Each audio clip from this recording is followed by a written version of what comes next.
और शामिल करते हैं सियालकोट से बीबीसी उर्दू न्यूज के डायरेक्टर गुलाम मुस्तफा भट्टू से सुहेल खान अफरीदी की वजीर आला बनते ही Waqas Iftikhar Bhatt ticket holder Tehreek Insaf PP 51 Daska मुबारकबाद देने पहुंच गए। पाकिस्तान तहरीक इंसाफ डस्का के टिकट होल्डर वकास इफ्तिखार भट्ट ने अपने दरीना दोस्त और सियासी साथी मोहम्मद सुहेल खान अफरीदी को वजीर आला खैबर पख्तूनख्वा बनने पर दिल की गहराइयों से मुबारकबाद पेश की है।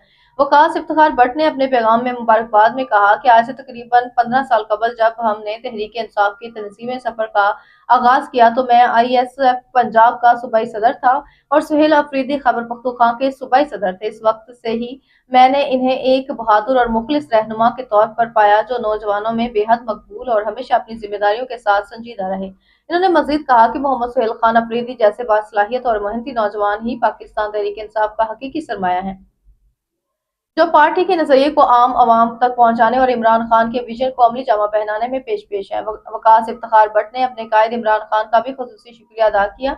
इन्होंने एक मिडिल क्लास पस मंजर रखने वाले आम वर्कर को खैबर पख्तूनख्वा जैसे हम सूबे की क्यादत की बड़ी जिम्मेदारी सौंपी। इनके मुताबिक ये फैसला इस बात का सबूत है कि तहरीक इंसाफ ही पाकिस्तान की वाहिद जमात है जो आम कारकुन को इज्जत दे, एतमाद और क्यादत के मौके फराहम करती है। आखिर में इन्होंने दुआ की कि अल्लाह ताला मोहम्मद सुहेल खान अफरीदी को कायद इमरान खान और 25 करोड़ अवाम की उम्मीदों पर पूरा उतरने की तौफीक दे और खुसूसन खैबर पख्तूनख्वा की अवाम की खिदमत के जज्बे को मजीद मजबूत फरमाए।